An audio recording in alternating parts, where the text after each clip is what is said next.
There was a man who was wanting to investigate the Christian faith, and by doing that, also maybe write a book on that, and him trying to kind of come to the grips idea of Jesus and that type of thought process. And so he decided, being from America, there is churches all over the place, and he decided the best way to do this and kind of prepare himself for writing this book would just be travel across the country, go to different churches, and listen and understand what it is about Jesus and get a good perspective of what the Christian church is about and what this Christian faith is about. So he decided to do that, and he started out over in Los Angeles. And as he got there, he first started at this very big, ornate church, and had a nice cathedral. And on the inside, there was an atrium there at the very front. But as he noticed all the artwork and all the kind of cool aura of the place, he noticed there on the sidewall in the atrium was a golden telephone. And below the golden telephone was a little plaque that said $10,000 a minute. Well, he was intrigued by this telephone that he went and found the senior minister there and asked him, hey, what is with the golden phone and the plaque that says $10,000 a minute? That's kind of outrageous. And the preacher said, well, I think that as you're going on this journey that you've told me about, that as you go around, you'll notice that all churches, at least most of them, have a golden telephone and will have a plaque on the bottom of them as well. But what that is a direct line to heaven. Well, of course, he didn't want to pay that, and he decided to go on his merry way and was making his trip across country, making his way and making several stops on his agenda, making to Salt Lake City, to Denver, Colorado, and then St. Louis, Missouri. And everywhere he would go, he would find in the atrium of these churches a golden telephone with a small plaque on the bottom that would say $10,000 a minute. That was until he got west of Salem, Illinois, and he found at a small rural church in the back in their foyer the same golden telephone that he had seen across country, but on the bottom of this plaque it said 35 cents a minute. He couldn't believe it. He found the local church minister there of that church and said, I don't understand. Everywhere I've gone that has these golden telephones, it always says $10,000 a minute. And with that, the country preacher put his arm around the kid and said, son, you're in Southern Illinois now. It's a local call. The truth is, maybe heaven is a little closer than you and I actually think. Maybe it's closer than you and I often actually perceive. But the New Testament writers, as they talk about heaven, and Jesus, as he describes heaven, and what heaven is supposed to be, is not this idea of pie in the sky, sweet by and by, as we have maybe been sold to in some ways. But nevertheless, is closer than we think. Heaven wasn't a distant reality for them.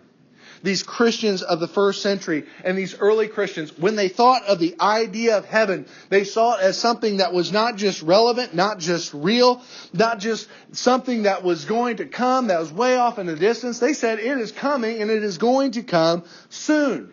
And that changed the way that they viewed life and the situations that they were in. And it impacted the way that they lived their lives because they knew that heaven was going to come soon. They saw heaven not just as a doctrine to be affirmed in. They saw it as a truth to be lived.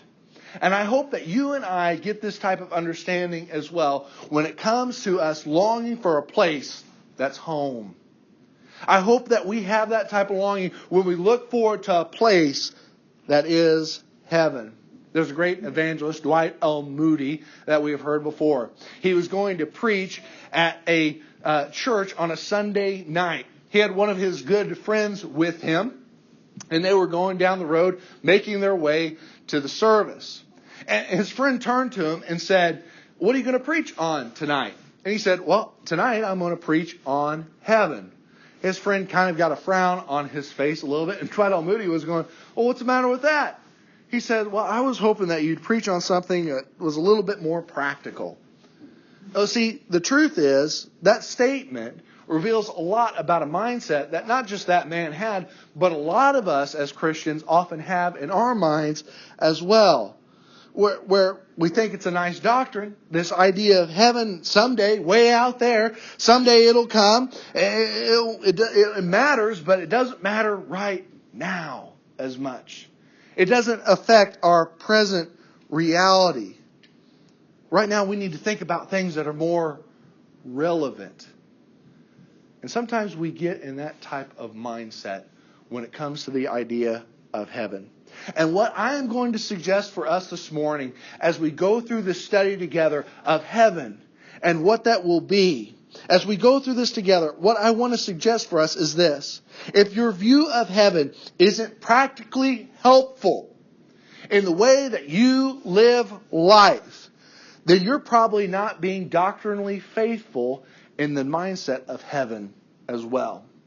That's what I want to suggest for us this morning, so that we might get on the right mindset when it comes to the idea of home. The New Testament talks about heaven as a future hope and also as a present help for us in life. The biblical view of what is coming should have a huge impact on what happens to us and the things that happen to us and how we come around those things and how we pursue life in light of those. In other words, how we will live with God someday in heaven should affect how we live for God now. It should affect that.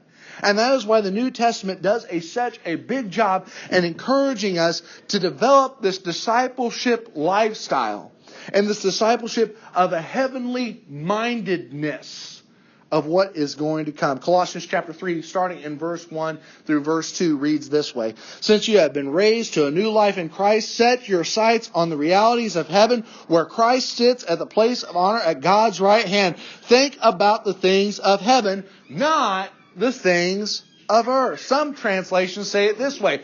Fix your eyes on heaven. We all have a fixation. Because all of us have a fix. Do you get what I mean by that?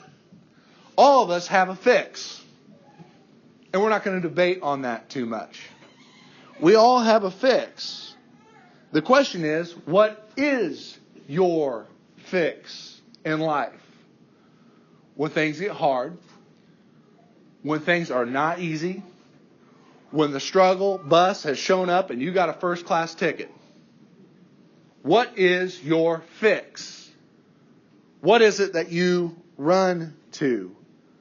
The Bible says, if you will make heaven your fixation, if you make heaven your fix, then a lot of other things that you're dealing with life, it'll help you in the presence of what reality truly is. It will help you in the same way it helped Jesus. Heaven was Jesus's fix. Hebrews chapter 12 and verse 2 reads this way. Here it is on the screen. Read with me. We do this by keeping our eyes on Jesus, to whom our faith demands from start to finish. He was willing to die a shameful death on the cross because of the joy that he knew would be his afterward. He knew that pain was coming, but what was coming afterward, that gave him joy. Now he is seated in the place of the highest honor beside God's throne in heaven. You see, Jesus allowed a future to be a present help for him when stress, when pain, when hurt was at his door. And we could probably use some help like that when it comes to you and I in life. Life is hard, and a lot of us feel pretty beaten up. Anybody here beaten up here today? Has life got you down? I mean, really? Yeah, I think a lot of us have been there. If you're not there currently, then you will be. You need your fix. What's your fix going to be? Satan was holding a garage sale. Oh, this is going to be good, right? Satan was holding a garage sale, and out there he had his tools on display. He was going to sell some of them off. And he had price tags on some of these tools. And a man came up and looked at the tools and the wares that Satan was selling there at his garage sale. And there was a big price for lust, and there were some other things there as well. Gossip didn't cost too much. It was all right. Pride was through the roof. But there was one item that seemed unimpressive, but he couldn't figure out what it was. And so he asked Satan, what is that? What tool is that? He goes, oh man, that tool has brought down more Christians than I can imagine.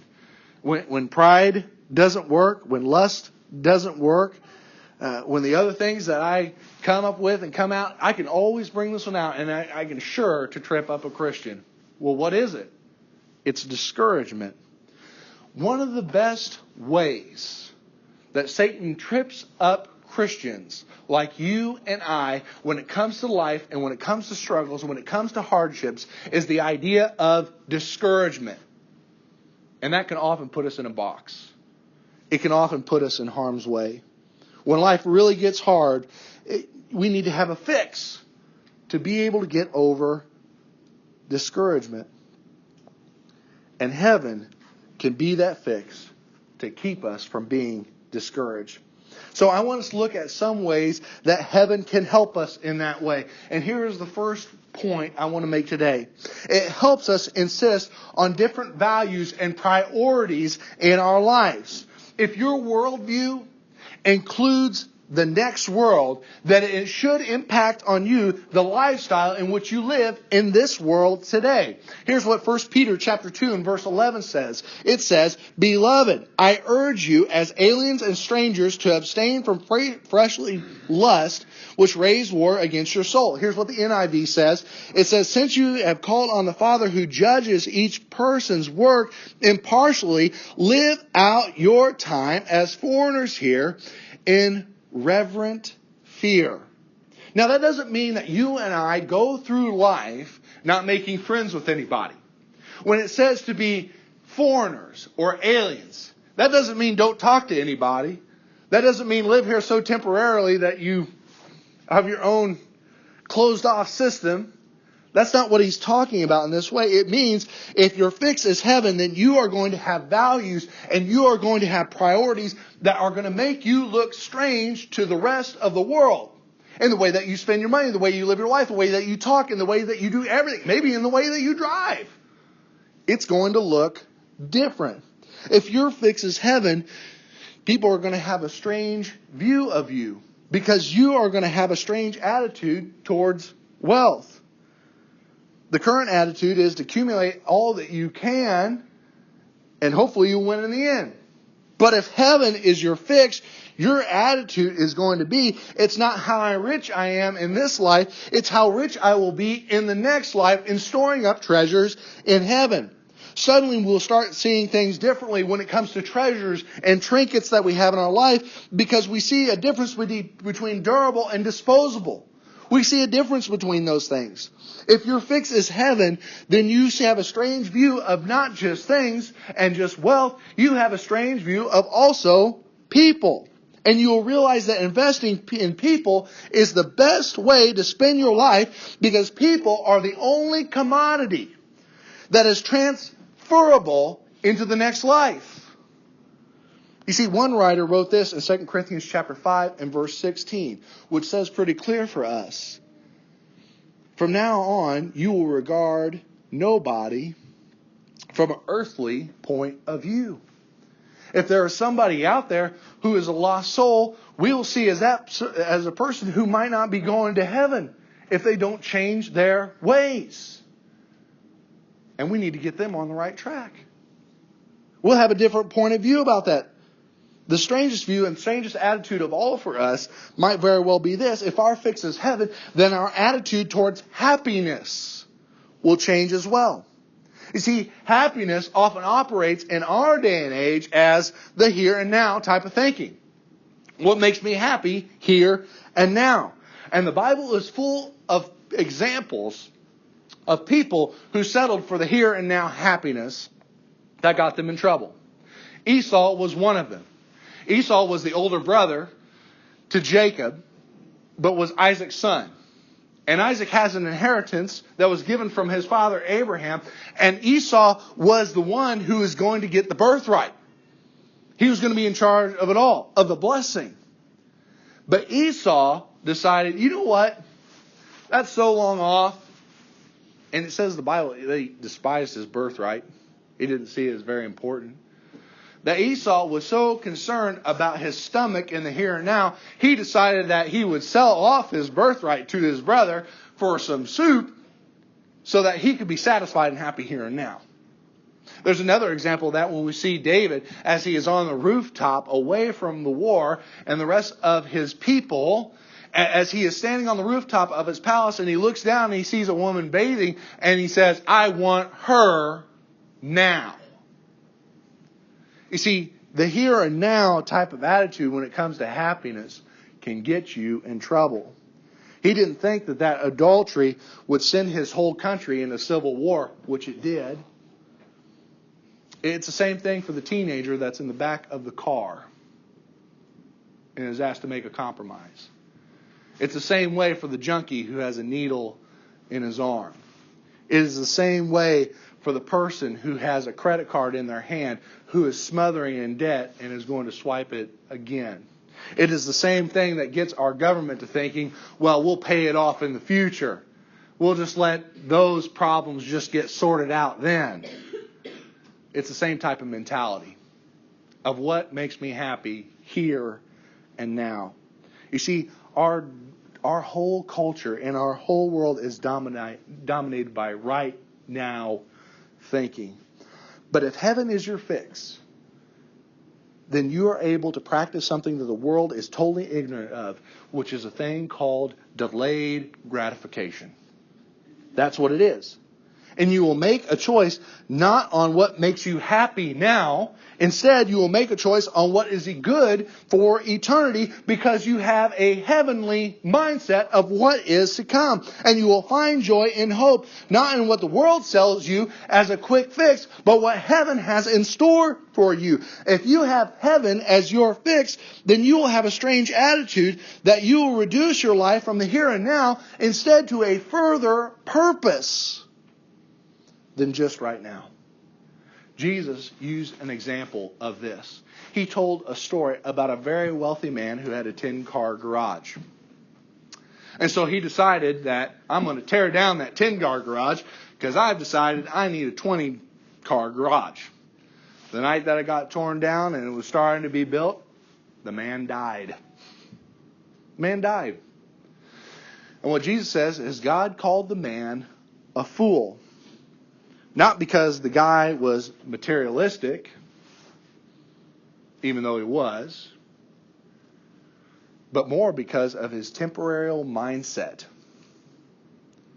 This idea that he knew that he was going to die, but he decided to just live for the moment anyway.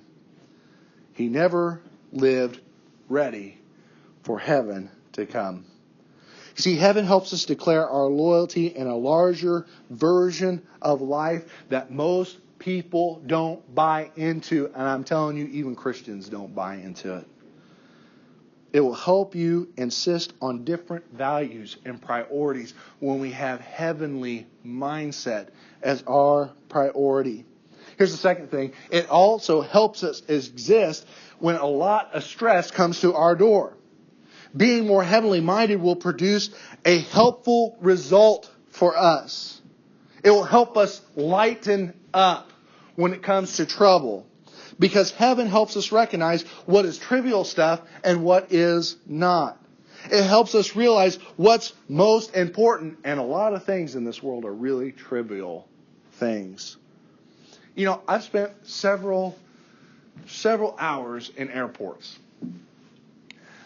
My parents did some missions work and stuff like that, and I've gone a lot of short-term mission stuff. I've been in a lot of Latin American airports. I've spent 24 hours in a Guatemalan airport. It reminded me of the Hotel California. I just kind of made my own song to living it up at the airport, Guatemala. You can check your bags in anytime you like, but you can never leave.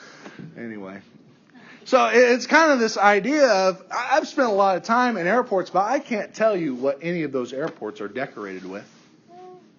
You want to know why? Because really it doesn't matter much. The airport is just a temporary place for me until I get where I need to go. The airport is just a temporary place for me so I can get home. It doesn't really matter so much. I don't really pay attention because really I don't care. I have my hopes and my thoughts on just getting home.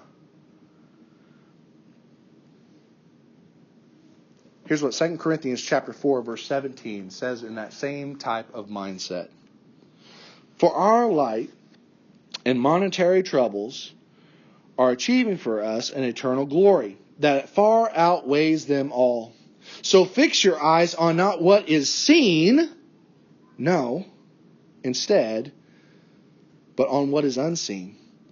Since that is seen is temporary, but what is unseen is eternal. You see, listen up. You and I need to lighten up a little bit. A lot of us feel like we're pretty easy going. But honestly, a lot of us need to lighten up because we get bent out of shape over things that will not pass the eternity test. And let's be honest, Seth Schnauz has gotten bent out of shape that stuff that really hasn't mattered 10 hours later. Have you? Randy Harris, who's a teacher at ACU, calls to this type of eschatological point. And it's this idea that when we learn to live with that future mindset, we realize the things that happen kind of in the here and now don't really matter. And so he tries to teach this to his class of college students every year. And he knows that when one of his students is getting it is when that student comes to him and says to him, I want a better grade. And Randy says, but you deserve a C. The paper here, it all adds up. You get a C. Yeah, but I want a B. And then they'll be arguing a little bit. And then Randy will say this, well, what does it really matter? I mean, come on, in the eternity of all things, it doesn't really matter. And the students say, well, yeah, so give me a B. That's how I know that they're getting it. You see, here's the idea. We live in a world that is totally stressed out. And when 5 out of 10 prescriptions that a doctor writes all deals with anxiety, understand we live in a world that is totally stressed out and deals with anxiety. We all need to lighten up because we're bent out of shape and we're ready to explode as a culture. And we need to be a people instead that bears witness to a peace that passes all understanding, even when life is hard for us. Here's the third thing that you and I need to understand how heaven helps us. It helps us persist in spite of trials and suffering in our lives. Sometimes our light and monetary struggles don't seem so light and momentary in our lives. And that is when the enemy tries to weaponize and go at us with discouragement and the things that are most effective that sink to our hearts. And that's when the enemy wants to get us. Florence Chadwick was one of the greatest female swimmers of all time. She was known for swimming the English Channel, not just there, but there and back. She was a pretty impressive swimmer. Back in 1952, I understand a while ago, back in 1952, she was setting off as she dove into the waters there in the Catalina Islands. And she wanted to be the first woman or the first swimmer to swim the frigid waters of the Pacific all the way to California, to the shore of California. It was a very, very foggy day. And she had been swimming about 15 hours. With encouragement from her mom, who was in the boat close beside her. She was not taking any rest on this 15-hour swim that she was making to try to make it to the coast of California. And despite all of the encouragement and the enthusiasm of the people in the boat who were trying to encourage her, it was such a foggy day, she ended up giving up. She didn't realize that she was less than a half a mile away from the coast of California. In a press conference the next day, she said, "Now, I don't want this to sound like I'm making an excuse." She said, "But if I could have seen the shoreline, I think I could have made it." Here's the deal. That is what having on a fixation on heaven will do for you and I when it comes to life. When you're ready to quit and life is beating you down, you don't have to give up when we have the mentality of heaven and what is going to come, because you and I can see the shoreline and what is coming ahead of us. Seeing heaven doesn't erase all the pain in our life. Understand that. But it gives us leverage over something so that we won't quit before we get to the shore. Jesus never promised us heaven on this earth. And sometimes when we teach Jesus, we teach Him a little bit shallowly, and we say, well, you come to Jesus and everything's going to be right. Jesus is the answer. Jesus is going to fix all that. Jesus, and we do that all the time, and we say it so shallowly, and people don't want to buy into it. And we think to ourselves, well, how is Christ really the answer when it comes to the mentally retarded? How is Christ really the answer when it comes to the severely handicapped? How is Christ really the answer when it comes to terribly ill people who are going to die? How is Christ the answer when forever there are people that are out there that are oppressed and they aren't going to get out of oppression? How is Jesus the answer for all of that?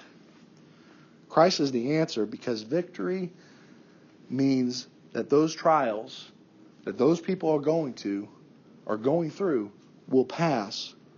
But the triumph of reaching the shore, of reaching heaven, will last forever. That's why Jesus is the answer. But when we have a spirit of discouragement, we often see it the other way. Here's what Romans chapter 8 and verse 18 says. Yet what we suffer now is nothing compared to the glory that He will reveal to us later. How can the next world be great if there are no worries and no pains in this world? We get tired of this world and we try to sell off quick and easy fixes, and sometimes we try to buy into them because we are tired. But if we have our eyes fixed on heaven, we won't sell out. And that's the fourth way it helps us. It helps us resist selling out to the world.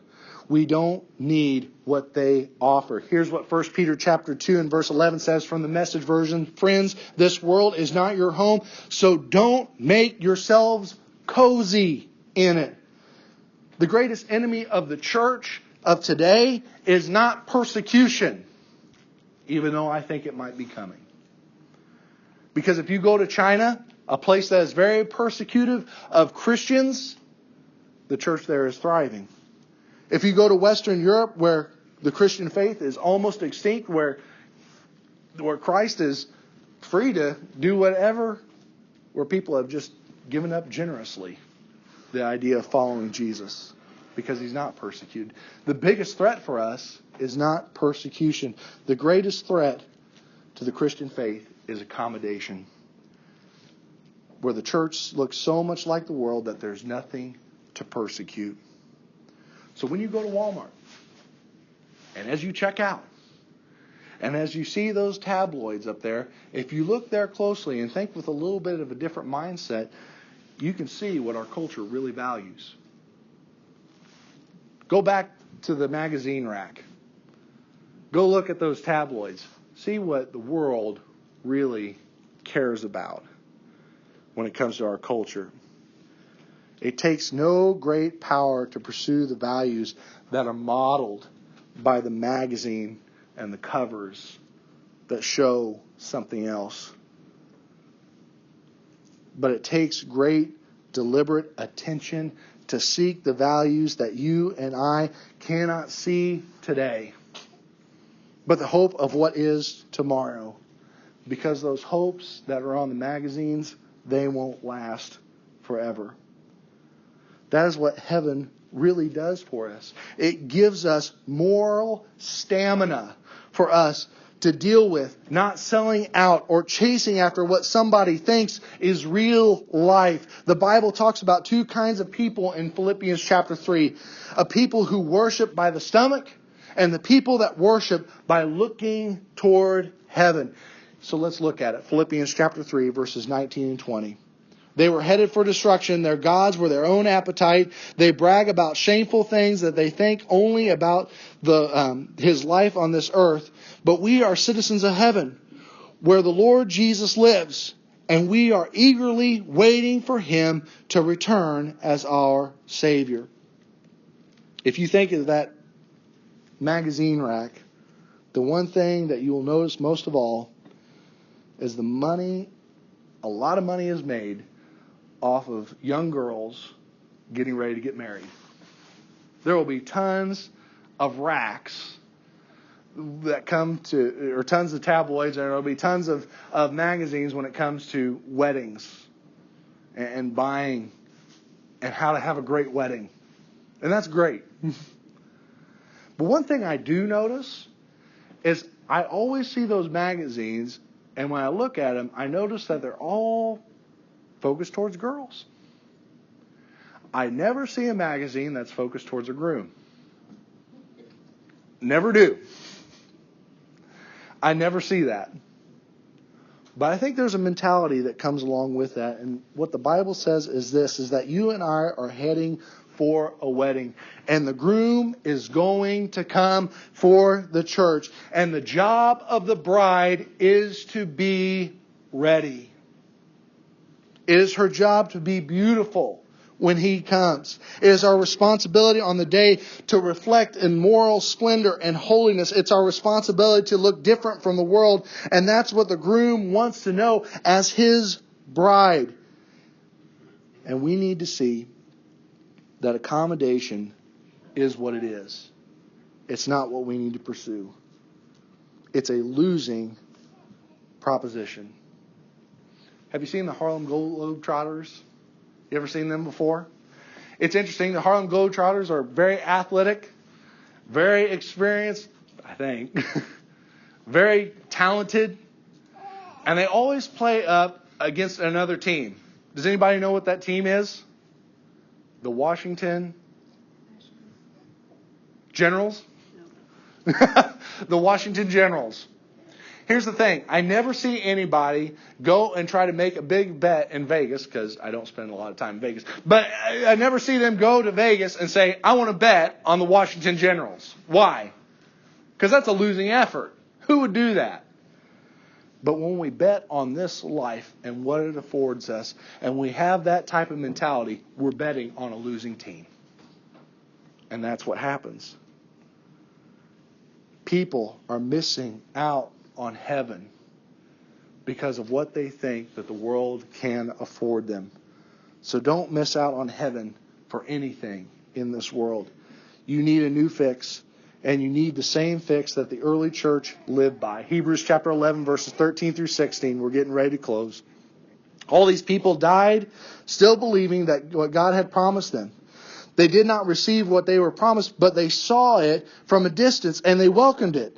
They agreed that they were foreigners and nomads on this earth. Obviously, people who say such things are looking forward to a country that they can call their own.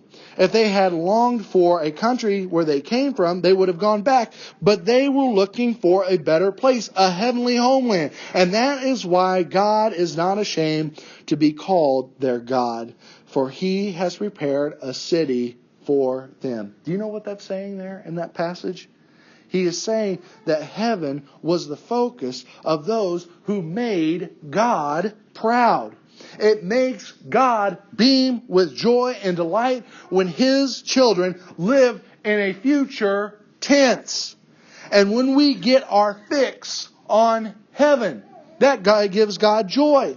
But it also means the opposite.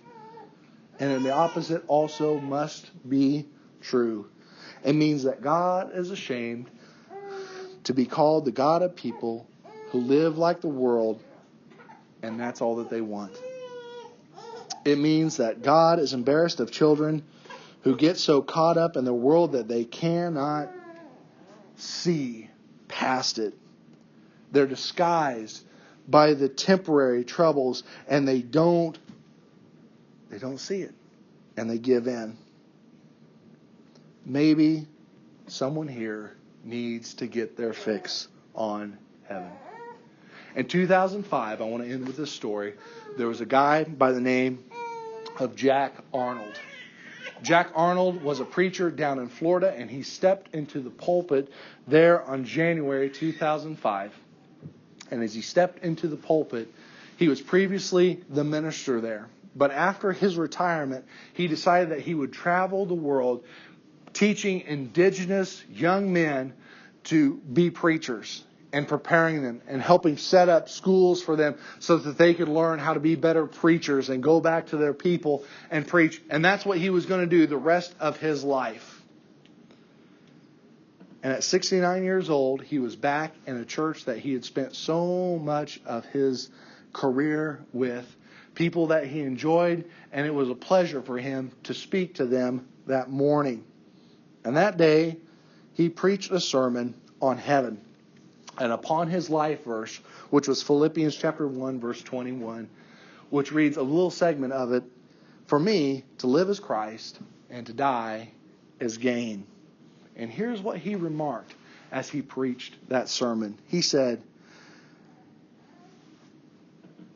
that how I feel till God is through with what I can do for him here has no harm ever going to come upon me.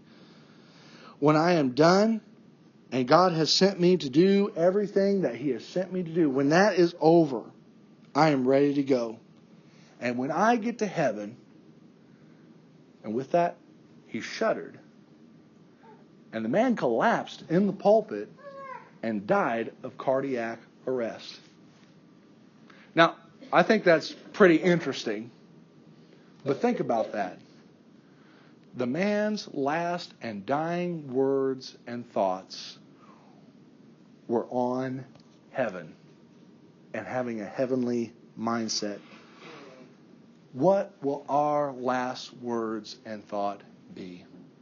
So here's the question today. What is your fix? Is it fixed on the world, or is your fix on heaven? I hope you choose heaven.